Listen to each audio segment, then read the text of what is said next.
আজকে 18 জানুয়ারি 2020 এই মুহূর্তে আমরা কেটিএডিসির হেডকোয়ার্টার খুমুলুঙে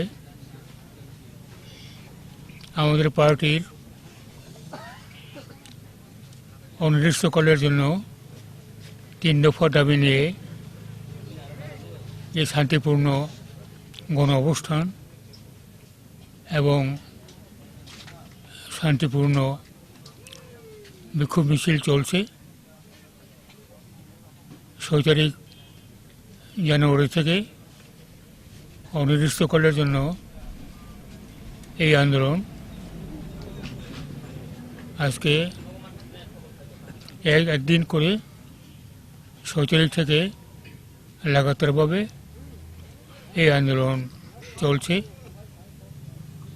আজকে নিয়ে 13 দিন লাগাতার আন্দোলন চলছে। এই আন্দোলনের মূল ইস্যু আপনারা সবাই জানেন, মিডিয়া বন্ধুগণ যারা এখানে আছেন সবাইকে আমরা আমাদের পার্টির পক্ষ থেকে এবং সহযোগী সমস্ত সংগঠনগুলোর মধ্যে পক্ষ থেকে আপনাদেরকে শুভেচ্ছা জানাই। আপনার মাধ্যমেই আমরা ত্রিপুরার এবং সারা দেশের জনগণের কাছে আমাদের এই আন্দোলন সপক্ষে মূল ইস্যুগুলো আবারও তুলে ধরতে চাই। আমাদের মূল দাবি নতুন করে আবার উল্লেখের প্রয়োজন পড়ে না। আমরা এই ত্রিপুরাতে এডিসি এলাকাকে পূর্ণ রাজ্য উন্নীত করা এবং এই পৃথক পূর্ণ রাজ্যের মাধ্যমে ত্রিপুরার আদিবাসী জনগোষ্ঠীদের আর্থসামাজিক উন্নয়ন, তাদের আত্মনিয়ন্ত্রণ অধিকার অর্জন, তদুপরি আমাদের অস্তিত্ব এবং সার্ভাইভেল, তার জন্যই এই লাগাতার আন্দোলন। আমরা সেই 2009 সাল থেকে পার্টির প্রথম প্রাথমিকভাবে সাংগঠনিক প্রতিষ্ঠা আনুষ্ঠানিকভাবে ঘোষণার পর থেকে এই আন্দোলন চলে আসছে এবং এই আন্দোলন শুধু আমরা ত্রিপুরাতেই সীমাবদ্ধ না, এটা দেশের রাজধানী দিল্লিতেও আমরা প্রতি বছর একবার বা একাধিকবার দিল্লি অভিযান করে এই ইস্যুগুলো কেন্দ্রীয় সরকারের কাছে এবং দেশের জনগণের কাছে আমরা তুলে ধরছি। এই মুহূর্তে কয়েক মাসের যে ডেভেলপমেন্ট, এটা আমরা মনে করি এবং দাবি করতেও পারি। ত্রিপুরাতে রাজনৈতিক পথ পরিবর্তন এবং শাসন ব্যবস্থার পালাবদল এবং তারপরে পরবর্তী সময়ে এডিসি এবং নন এডিসি এলাকার সার্বিক উন্নয়নের জন্য একটার পর একটা বিভিন্ন প্রকল্প রূপায়ণ হচ্ছে। বর্তমান বিজেপি আইপিএফটি সরকারের পক্ষ থেকে ভীষণ ডকুমেন্ট করে এগুলিকে কার্যকর করা হচ্ছে।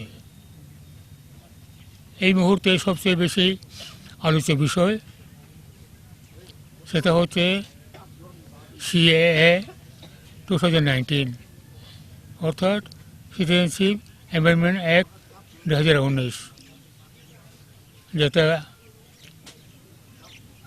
পার্লামেন্টের উভয় পক্ষে পাশ হওয়ার পর রাষ্ট্রপতির অনুমোদন হয়েছে এবং কেন্দ্রীয় সরকার আনুষ্ঠানিকভাবে গেজেট নোটিফিকেশন করে সারা দেশে এটা কার্যকর বলে ঘোষণা দিয়েছেন। এই ঘোষণার ব্যাপারে প্রতিক্রিয়া আপনারা সবাই আমরা জানি। বিরাট সংখ্যক রাজ্য, বিরাট সংখ্যক জনগণ, বিশেষ করে ত্রিপুরা সহ উত্তর পূর্বাঞ্চলের বিভিন্ন রাজ্য এবং জনসাধারণ এই সিএএর বিরোধিতা করছে এবং বিভিন্ন রাজ্য সরকার তার বিরোধিতা করছে। এমনকি কোনো কোনো রাজ্য বিধানসভা এই সিএএকে বিরোধিতা করে তারা সর্বসম্মত প্রস্তাব বিধানসভাগুলোতেও পাস করে নিয়েছে। এটা ঘটনা, এটাকে অস্বীকার করার কোনো উপায় নেই। আমাদের কাছে এখন যে আইনটা হয়েছে সেই আইনের ধারাতে উত্তর পূর্বাঞ্চলের ত্রিপুরার ডিস্ট্রিক্ট কাউন্সিল এলাকা, 6 শিডিউল এলাকা সহ সমস্ত ডিস্ট্রিক্ট কাউন্সিল এলাকাকে এই আইনের আওতার বাইরে রাখা হয়েছে। আর উত্তর পূর্বাঞ্চলে যে সমস্ত রাজ্যে ইনার লাইন রেগুলেশন অ্যাক্ট চালু রয়েছে সেই রাজ্যগুলোকেও ইনার লাইন পারমিটের আওতাভুক্ত রাখা হয়েছে। আমাদের ত্রিপুরার প্রেক্ষিতে ডিস্ট্রিক্ট কাউন্সিল এলাকা, যেটা 6 শিডিউল এলাকা, তাকে বর্তমান আইনে সিএর বাইরে রাখা হয়েছে। এটা আশ্বস্ত হওয়ারই কথা, কিন্তু দেখতে হবে আমাদের ত্রিপুরা রাজ্য বিরাট সংখ্যক এলাকা, ভৌগোলিক এলাকা এডিসি এলাকা, কিন্তু এডিসি এলাকার বাইরেও 1/3 এলাকা সাধারণভাবে এডিসি এলাকার বাইরে, অতএব সেখানে সিএএ লাগু হচ্ছে বা হয়েছে। তাহলে ত্রিপুরার একটা অংশে ভৌগোলিক এলাকাতে বাইরে থেকে লোকজন এসে বসবাস করার নাগরিকত্ব অধিকার এবং নাগরিকত্ব সার্টিফিকেট পাওয়ার পরে তারা এখানে বসবাস করবেন। আমরা রাজ্য সরকার এবং কেন্দ্র সরকার তাদেরকে এখানে বসবাস করে দিতে অঙ্গীকারবদ্ধ।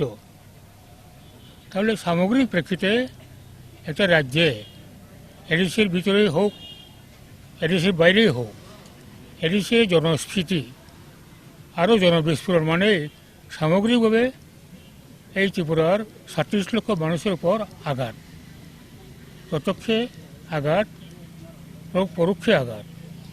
ডিস্ট্রিক্ট কাউন্সিল এলাকার অধিবাসী বা ডিস্ট্রিক্ট কাউন্সিল এলাকার বাইরের অধিবাসী সবার জন্যই এই প্রতিক্রিয়াটা, এই জন্যই যে আমাদের স্বার্থ আঘাত হবে।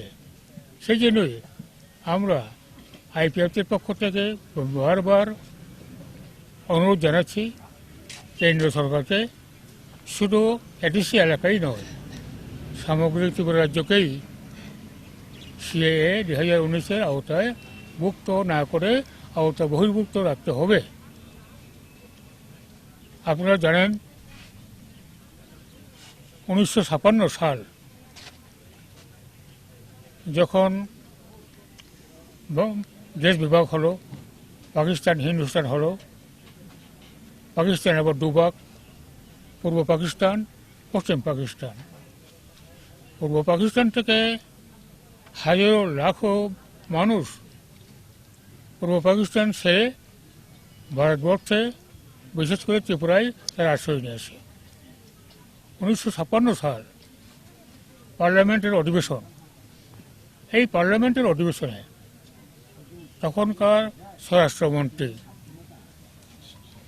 প্রয়াত গোবিন্দ বল্লভ পন্ত, জিপি পন্ত, ত্রিপুরা ঘুরে গিয়ে তিনি পার্লামেন্টে একটা মূল্যবান ঐতিহাসিক স্টেটমেন্ট রেখেছিলেন কি স্টেটমেন্ট উনি বলেছিলেন, Tripura by now is super saturated in terms of population.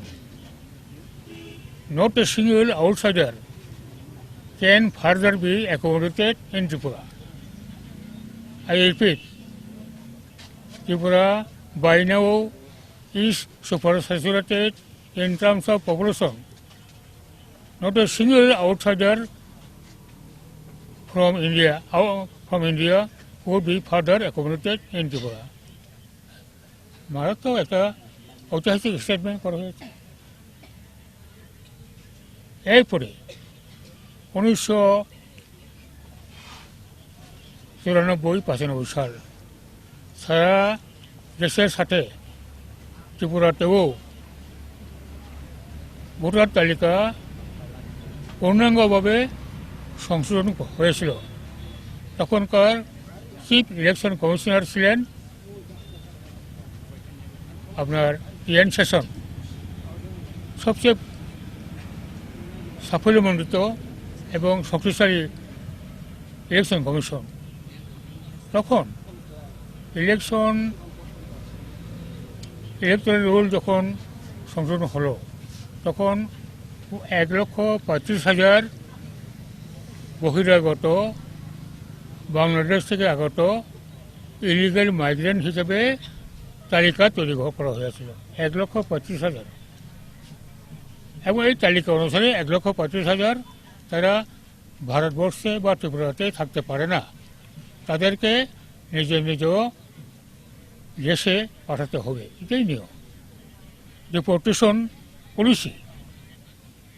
কিন্তু 1,35,000 ফেরত পাঠানো হয়েছে এমন রেকর্ড রাজ্য সরকারের কাছে আছে না কেন্দ্রীয় সরকারের কাছে আছে? কোনো নাই। কাজেই তোরা যে কোনোভাবে হোক নাগরিকত্ব কায়েম করে নিয়েছে, আইনি পথে বেআইনি পথে তারাও রয়ে গেল। আবার আরেকটা তথ্য প্রমাণ, 1998 সাল তখন ইউপিএ সরকার, এখন তো এনডিএ সরকার, তখন ইউপিএ সরকার 1, তখন স্বরাষ্ট্রমন্ত্রী ছিলেন সিপিআই এর জেনারেল পার্লামেন্টারিয়ান নেতা ইন্দ্রজিৎ গুপ্ত। উনি সামগ্রিকভাবে সারা ভারতবর্ষে বহিরাগত কোন রাজ্যে কত আছে তার একটা প্রামাণ্য তথ্য পার্লামেন্টের অধিবেশনে স্টেটমেন্ট করেছিলেন। সেখানে উনি দেখিয়ে দিয়েছেন অন্ধ্রে কত আছে বহিরাগত, এমপিতে কত আছে বহিরাগত, ত্রিপুরাতে কত আছে বহিরাগত, সব তথ্য তুলে দিয়েছেন। এই তথ্যে তদানীন্তন স্বরাষ্ট্রমন্ত্রী ইন্দ্রজিৎ গুপ্ত এই তথ্যই দিয়েছেন ত্রিপুরাতে 8 লক্ষের উপর বেআইনি অনুপ্রবেশকারী এখন আছে। সরকারি তথ্য, এই 8 লক্ষ বেআইনি অনুপ্রবেশকারী তারা কোথায় গেছে? এখন তো কোনোখানে ক্যাম্প নাই, কোনো ক্যাম্প আছে ত্রিপুরাতে? কোনো ক্যাম্প নাই।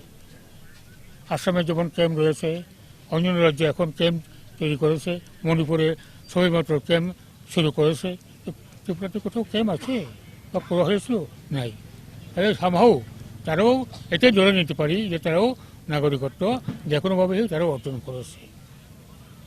কাজেই ত্রিপুরা সেই 1949 থেকে শুরু করে এখন পর্যন্ত যেভাবে জনবিস্ফোরণ হয়েছে, এই ত্রিপুরাতে একজনও নতুনভাবে যদি এখানে সিএএ 1993 এখানে কার্যকর করে এখানে পুনর্বাসন দেওয়া হয়, তাহলে শুধু ট্রাইবেল না, নন ট্রাইবেল সমস্ত ধর্ম বর্ণ অংশ ত্রিপুরাবাসী তাদের উপর এটা বিরাট আঘাত আসবে।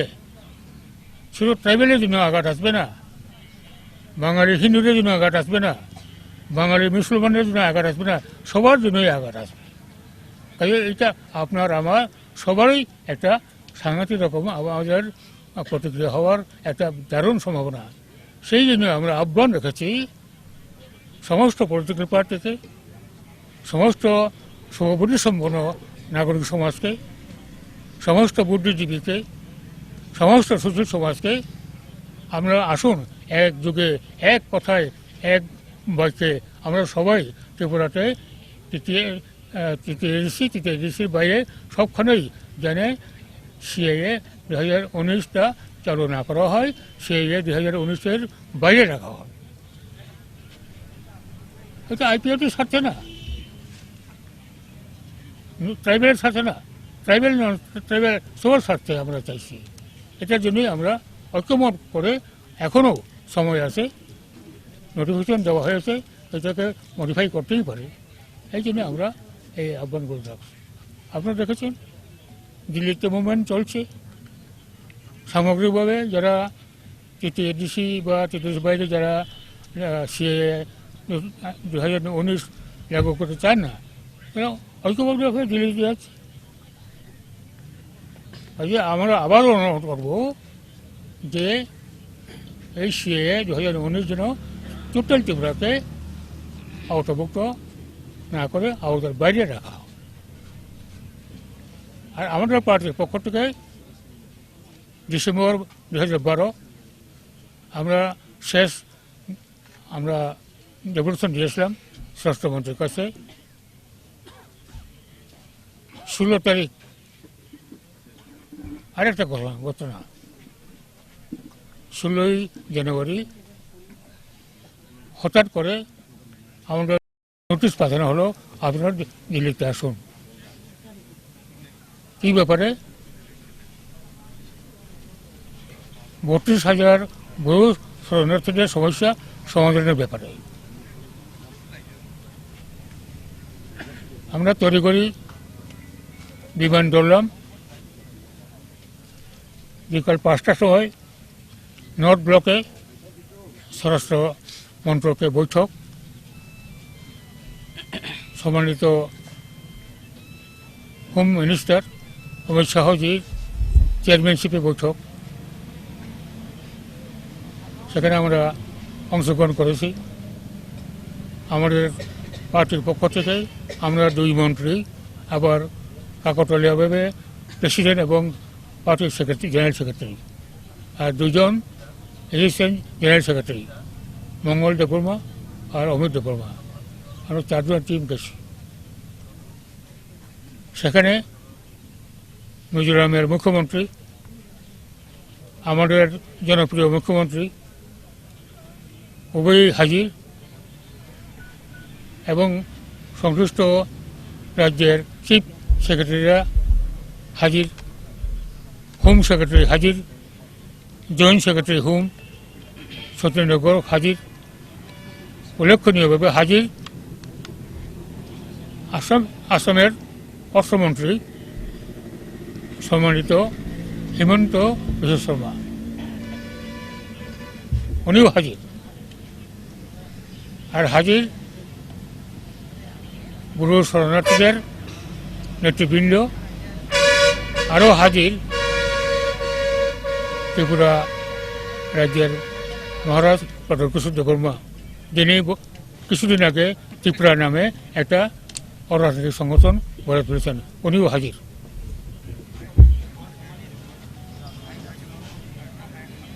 আবার 16 তারিখে গুরু শরণার্থীদের প্রতিনিধিরা, তারা একে একে 6 জন সই করেছেন, আমরা সাক্ষী হিসেবে সই করলাম। একটা ঐতিহাসিক সিদ্ধান্ত হলো। সিদ্ধান্ত এটাই মূল কথা, 32,000 বড় শরণার্থী তারা ত্রিপুরাতেই তাদেরকে স্থায়ীভাবে পুনর্বাসন দেওয়া হচ্ছে, হবে না, হচ্ছে, স্থায়ী পুনর্বাসন দেওয়া হচ্ছে। অবশ্য যারা কিছু সংখ্যক যারা মিজোরামে যেতে চান, তারা মিজোরাম যেতেই পারেন, কিন্তু আমাদের কাছে এই কথাই পরিষ্কার আমরা জানিয়ে দেওয়া হলো যে তারা সবাই, আর কেউ মিজোরামে যাবেন না, সবাই এখানেই থাকবেন। কিছু অংশ যারা 159 পরিবার যারা গেছে তারা ওখানে থাকবেন, তারা আর ফিরতে তারা দেওয়া হবে না। আর এই মিজোরামের 23 বছর ব্যাপী যে বহু শরণার্থীরা আনহিউম্যান কন্ডিশনে অমানবিক অবস্থাতে যারা 23 বছর কাটিয়েছে তাদেরকে ত্রিপুরাতে সুষ্ঠু পুনর্বাসন দেওয়ার দাবি আমরা আইপিএফ থেকে তুলেছি। অগাস্ট মাসে আমরা আমাদের সেন্ট্রাল কমিটি বৈঠকে সেটা আমরা সিদ্ধান্ত নিয়ে সেই সিদ্ধান্ত আমরা কেন্দ্রীয় সরকারকে অবগত করেছি। আবার অক্টোবর মাসে যখন শরণার্থীদের রেশন বন্ধ করে দেওয়া হলো, যারা লাগাতারভাবে অনশন ধর্মঘট শুরু করলেন, তখন আবার আমাদের আইপিএফ পক্ষ থেকে আবারও সেন্ট্রাল এক্সিকিউটিভ কমিটি আবার আমাদের সিদ্ধান্ত আমরা মুখ্যমন্ত্রী বাহাদুর এবং হোম মিনিস্টারকে আবার আমরা জেনেছি তাদেরকে মিজোরামে ফেরতের জন্য চাপ সৃষ্টি না করে তাদেরকে এখানেই ত্রিপুরাতে তাদের বসবাস দেওয়া। কাজে এই ব্যাপারে এখানে ত্রিপুরাতে বুড়ো শরণার্থীদের সঠিক এবং সেই পুনর্বাসনের ব্যাপারে আমরাই আইপিএফটি অগ্রণী ভূমিকা নিয়েছি। এটার জন্য আমরা আমাদের ক্রেডিট আমরা দাবি করতেই পারি। এখন অবশ্য রাজনৈতিক লাভালাভের জন্য অনেক পার্টি বলবে না এটা আমরাই তৈরি করেছি, আমরা এই তো করবো। কিন্তু আপনারা জানেন অতি সম্প্রতি কংগ্রেসের পক্ষ থেকে, রাজ্য কংগ্রেসের পক্ষ থেকে ওনারা স্টেটমেন্ট দিয়েছেন। কি স্টেটমেন্ট? ব্রুদেরকে 1 মাসের মধ্যে মিজোরামে ফেরত পাঠাতে হবে। এটাই ছিল কংগ্রেসের স্ট্যান্ড। প্রাক্তন কংগ্রেস সভাপতি কথা বলেছেন, বর্তমান কংগ্রেস সভাপতিও একথাই উচ্চারণ করেছেন। আর সিপিএম মুক্তি পরিষদ তারা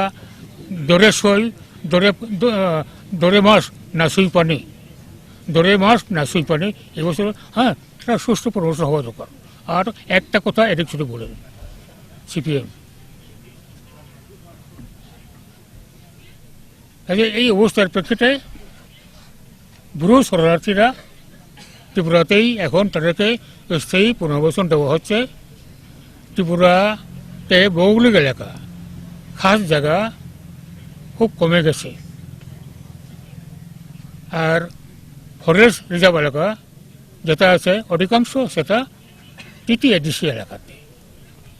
এখন সামগ্রিকভাবে রাজ্যে যত ফরেস্ট এরিয়া আছে, ফরেস্ট এরিয়া রিজার্ভের বাইরে যেটা আছে সামাজিক ফরেস্ট, অমুক ফরেস্ট সবটা মিলিয়ে এবং খাস জায়গা যত আছে সবগুলো অ্যাসেসমেন্ট হয়ে গেছে।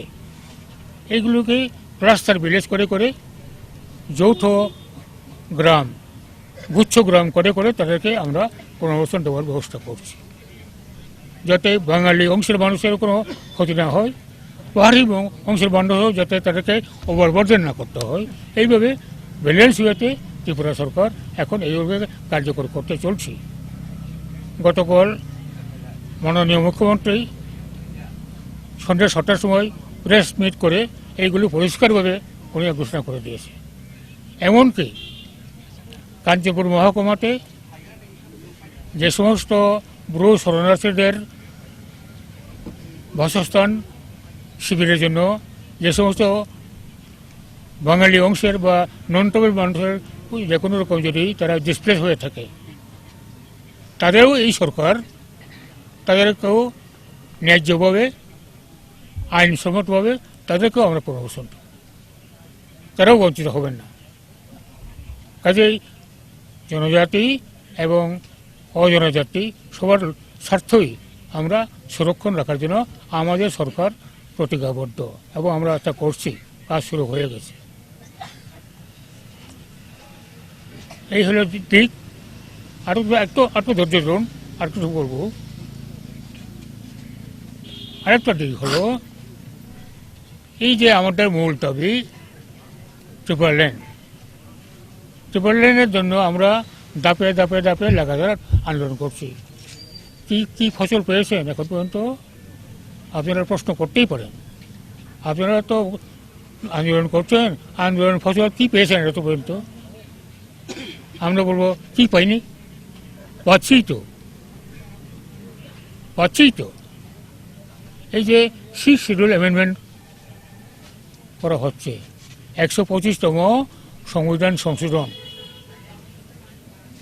এখানে 6 শিডিউলের কাছে অনেক সাংবিধানিক ক্ষমতা, আর্থিক ক্ষমতা দেওয়ার এখন এটা প্রভিশন করা হয়েছে।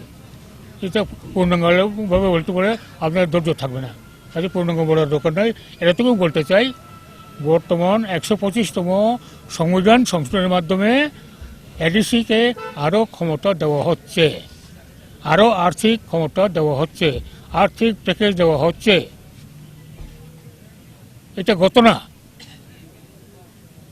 আগামী 2020 তারিখ জানুয়ারি, আজকে কত 18, 20 তারিখ জানুয়ারি গুয়াহাটিতে সমগ্র উত্তর পূর্বাঞ্চলের সব রাজনৈতিক দল, অরাজনৈতিক দল সবাইকে মিলে পার্লামেন্টারি স্ট্যান্ডিং কমিটি তারা এখানে আয়,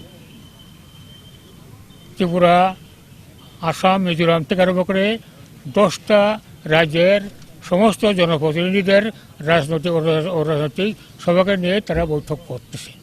পার্লামেন্টারি স্ট্যান্ডিং কমিটি 31 জন মেম্বার, অত্যন্ত গুরুত্বপূর্ণ মিটিং।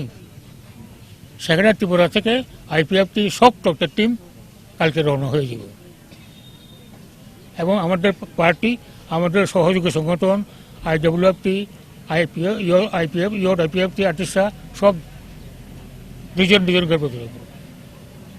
আমরা বক্তব্য আগেই বলেছি, এই বক্তব্য জোরালোভাবে তুলে ধরব।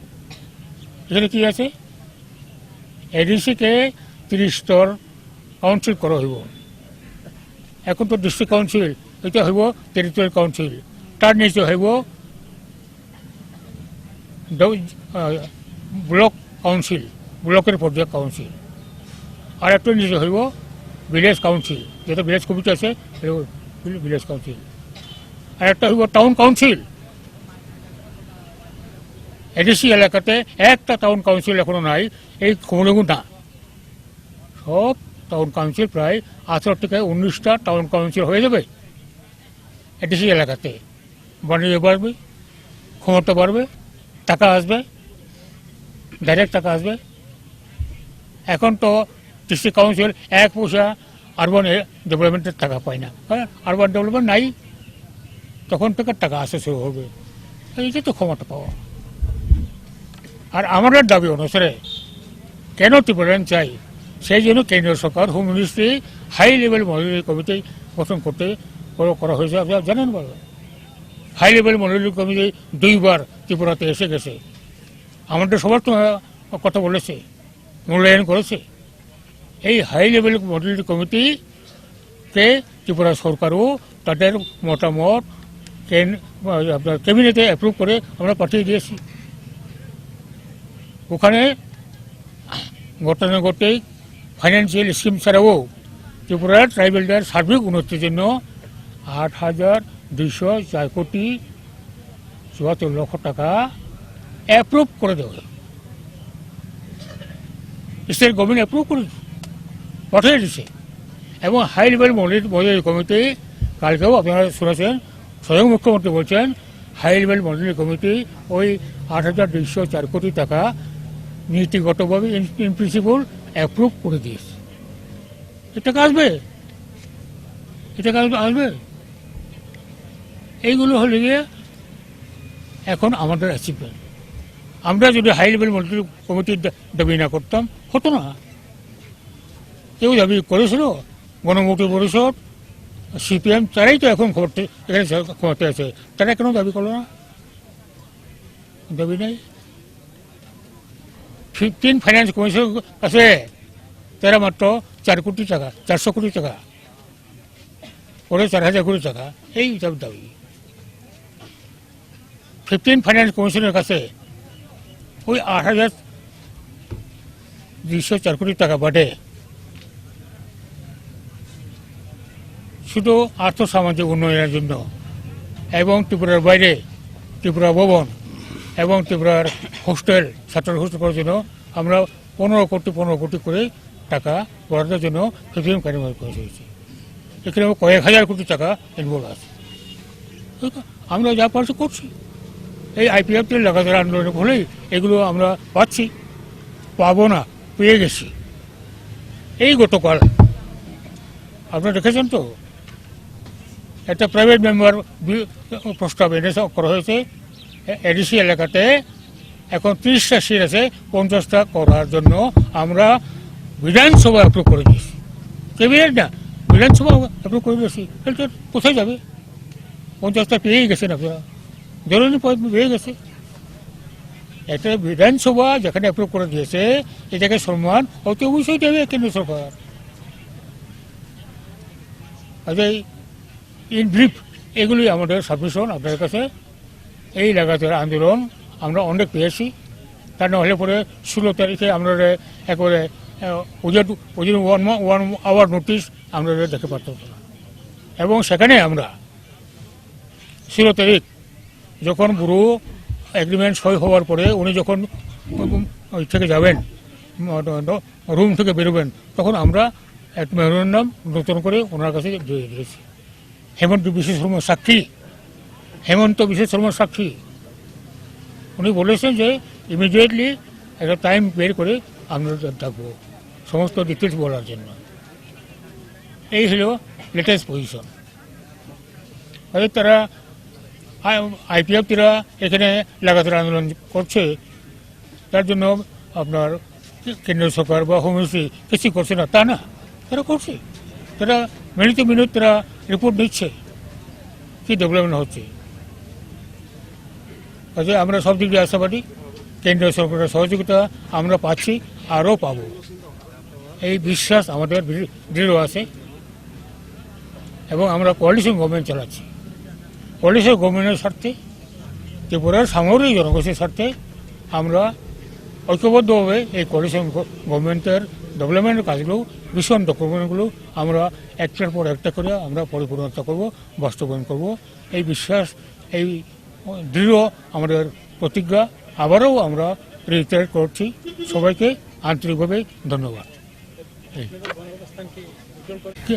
গুয়াহাটির নাইলেও করত এগুলো দেখব, এগুলো দেখে তারপরে আমরা ঠিক, এটা ঠিকই যে গণ অবস্থান আমরা লাগাতারভাবে এক বছর থাকতে পারি না, কারণ আমাদের গড়বাড়ি আছে। প্রত্যেক ডিভিশনে আমাদের পার্টির কাজকর্ম আরও করতে হবে। এই জন্য আমরা ঠিক করবো কবে নাগাদ পর্যন্ত আমরা এটাকে ফাইনাল উদ্যোগ করব। তার আগে আমরা বসবো, ঠিক করব এবং লেটেস্ট ডেভেলপমেন্ট আজকে 18, 19, 20, 21 কী ডেভেলপমেন্ট হয় আমরা পেয়ে যাব, তখন আমরা মূল্যায়ন করে ঠিক করব।